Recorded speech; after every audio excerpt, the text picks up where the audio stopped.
All right, music fans, welcome back. Harmless Dave here, talking about real music in real time for a few real people out there just like you and just like me.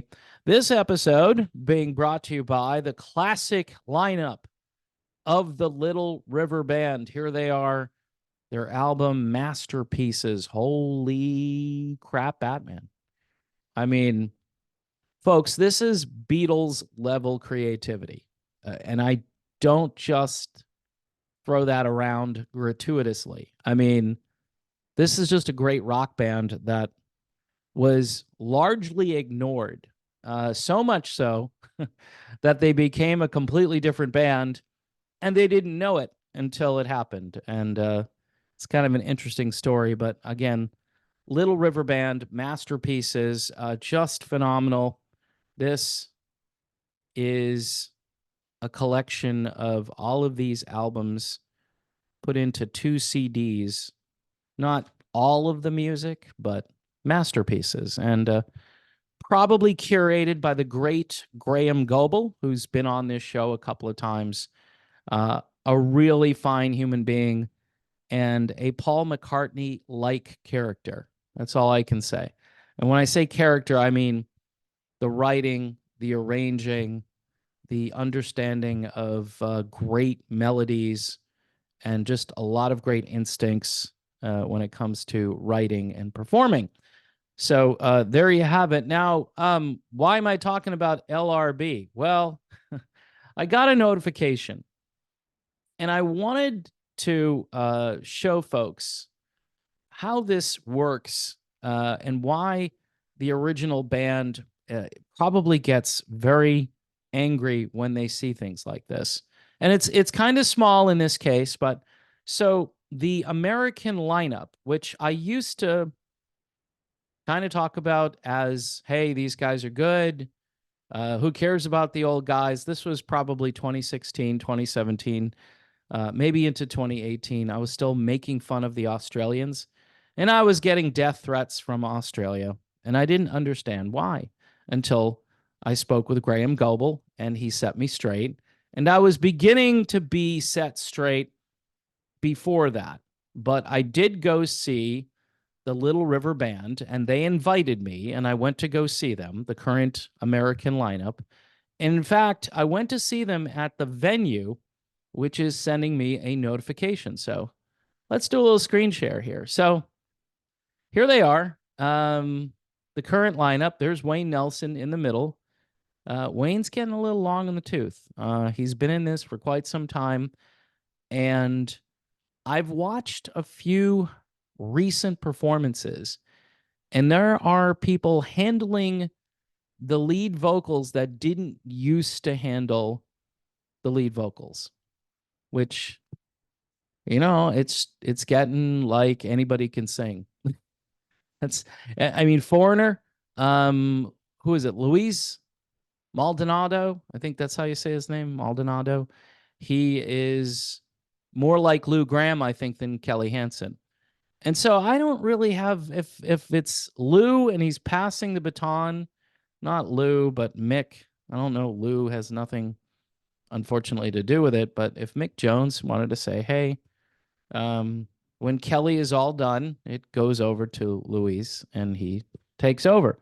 But these guys have been doing this for quite some time.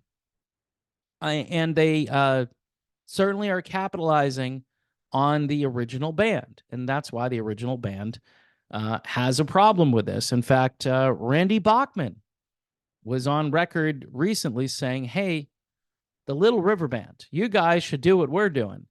Now, I reached out to Graham Goebel, full disclosure, and he says it's difficult because, again, if you stop everyone from playing the music, then what happens is these guys end up losing money.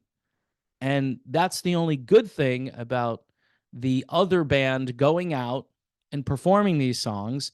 And they will say this, by the way, as an argument as to why it's okay that they're doing this, because they're still generating revenue for the original band, which is somewhat true. However, Who's getting the credit? Who's getting the recognition? So you notice on this page, this is the venue. This is next year, by the way. Talk about way out in the future. March 20th, 2025, 8 p.m.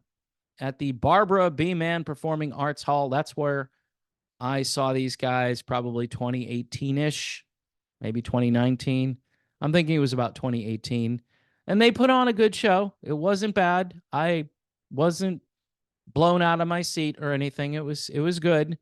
I mean, again, you've got to have guys who can kind of sound like the original band, and they, for the most part, delivered on that. But it was kind of lacking in just, I don't know. It felt a bit like a cover band instead, or a tribute band, right?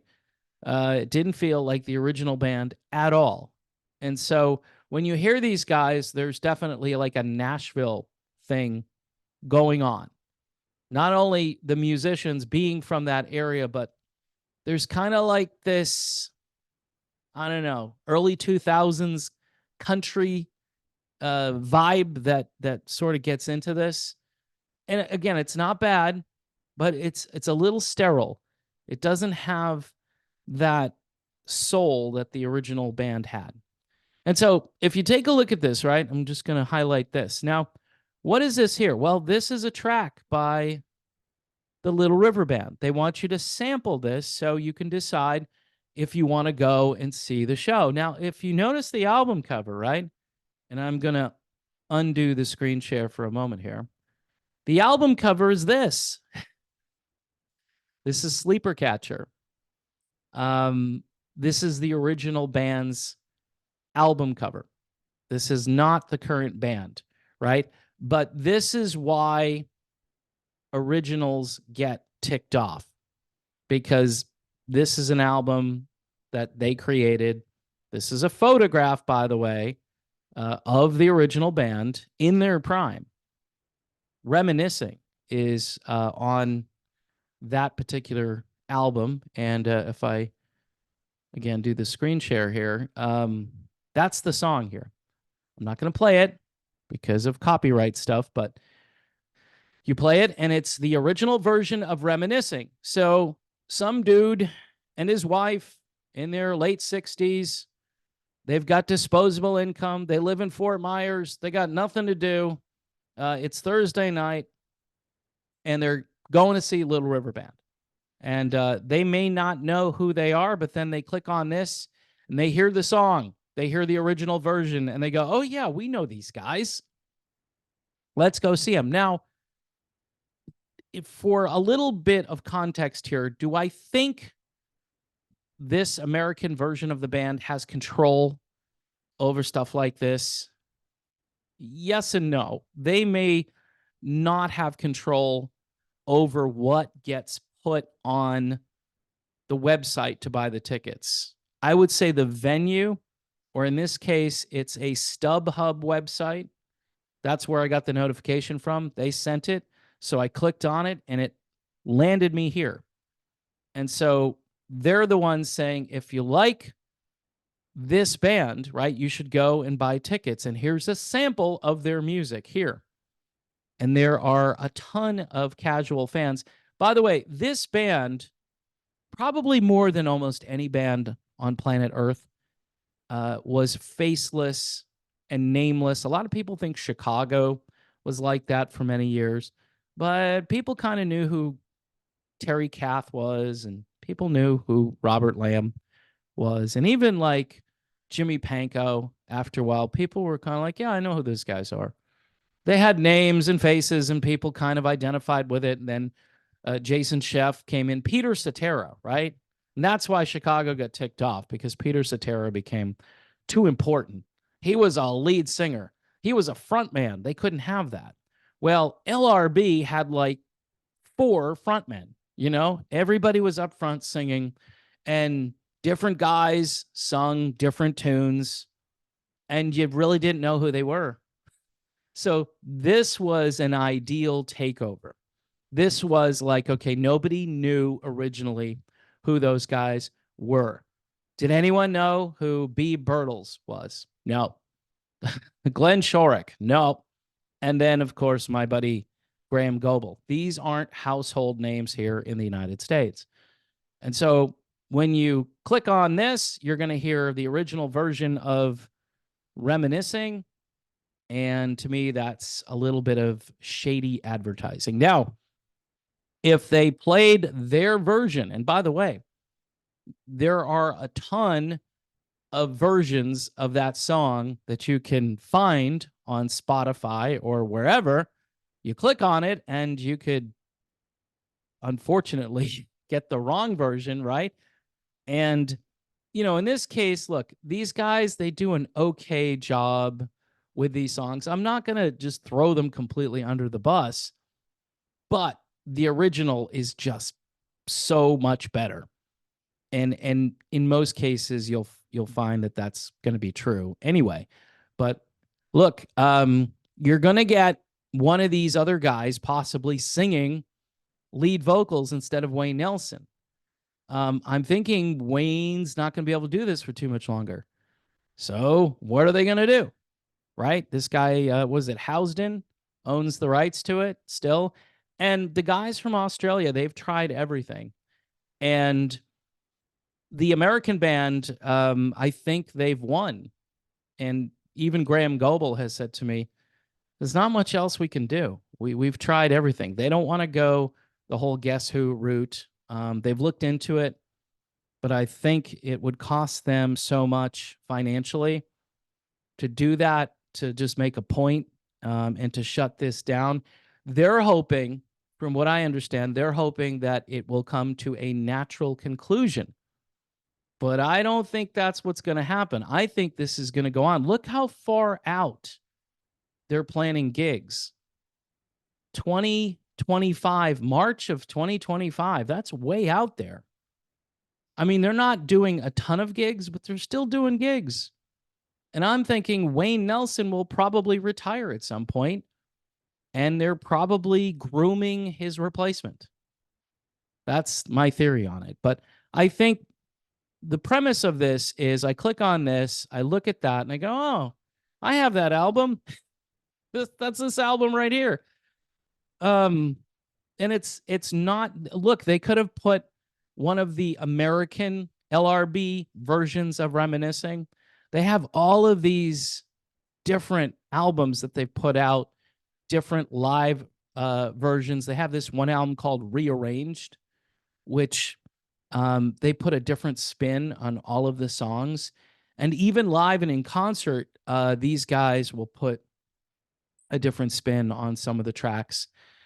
And again, if you're a casual fan, you're driving the 1984 Corvette that's been in the garage for the last 20 years, and you take it out, and you're in your late 60s, and your wife still looks pretty good for her age, and you got nothing to do, and you've got tons of disposable income because you took all of your money from Michigan and you brought it to Florida, and you bought a house, and you have a ton of money left over, and you have nothing to do. Guess where you're going on Thursday, March 20th of 2025? You're going to go see the Little River Band, and you're going to think nothing of who's in the band, the history of the band, what happened, why is this band so much different from the original band, and why are there no original members? Nobody's going to care. And it's kind of sad. So in any event, I'll leave on this. Don't forget about masterpieces. Order yourself a copy of this. You get some interesting liner notes inside, and you learn a lot about how great this band is. Graham Goebel is kind of a genius, all right? I'm just saying. And this is why he deserves some recognition. And I'm doing a small part here. I'm trying to make up for the days where I was getting death threats from Australia. Wasn't fun, but I probably deserved it. In that case, I deserved it. Even though I was just talking about music, I wasn't giving the proper respect to the band that created all this great music and who is now being forgotten about, totally being shoved down the memory hole And you can go listen for yourself, by the way. There are live versions of the current band. People upload videos to YouTube. Not a whole bunch of them, though. Just a few of them. And it's different. That's all I can say. And by the way, let me say something, all right? Now, the guys who are in this current band, I have nothing against them personally. I think some of them are really good musicians. I know one of them in particular, I think, is excellent as a musician. I don't know the other four guys, and I'm not talking about Wayne Nelson. I think he's a pretty decent musician, but I think he might be a little past his expiration date. But let's take the other four guys. I think one of those guys is a ringer, and the other three, again, they bring that Nashville country rock thing to it, but it's very contemporary. And yes, they can harmonize to some degree. They're not bad. This is my solution. This is what they could do with this. If they wanted to be respectful and keep this going, I just don't know if they would sell tickets. Find a new name for it. Take a name, an album title, a song title. Reminiscing would be good, but there are other titles or words that you could use and say, look, we're retiring this name. You could say, here's Reminiscing, playing the music of the Little River Band. That's how you could solve this. Retire the name, be respectful to the guys in Australia. I'm thinking you probably could sell some tickets, right? The brand is so crucial to everybody. I'm thinking the way Cimarron, was it 615, did that when Poco was finally over.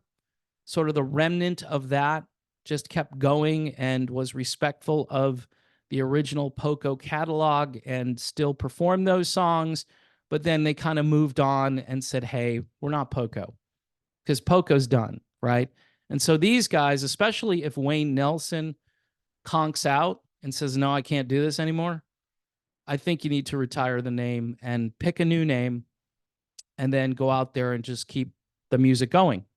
And I think people would be happier, both in Australia and maybe here in the United States. Again, this is a band that's nameless and faceless, and it's even more nameless and faceless now than the original guys were. So that's a hard act to unfollow, basically. All right. So this, yeah, masterpieces. And this is actually a 2-in-1 CD I got here. Right when I was really getting into this has got Under the Wire on it as well, which is another amazing LRB album. Get them all. Just buy them all. Buy all the original albums. Support the guys in Australia, because you know what? They're not making any money off of concerts, that's for sure. But their songs still in rotation here in the United States, getting hundreds of thousands of plays all over the place each year. And it's just great songwriting. It's top notch. And these songs are going to outlast all of us. So there you have it. God bless the USA. God bless Australia. How's that? It's better than getting, hate mail from Australia. And you know what? After talking with Graham Goebel, you just realize, boy, was I stupid on that one. That was really dumb. I'm lucky this guy is even talking to me. And that's how I felt. I'm like, you probably don't want to talk to me, but he was really nice about it. And we had some great conversations. And so that concludes this episode of LRB here and there, but mostly over there. LRB Australia. That's the one you should really get into and pay attention to.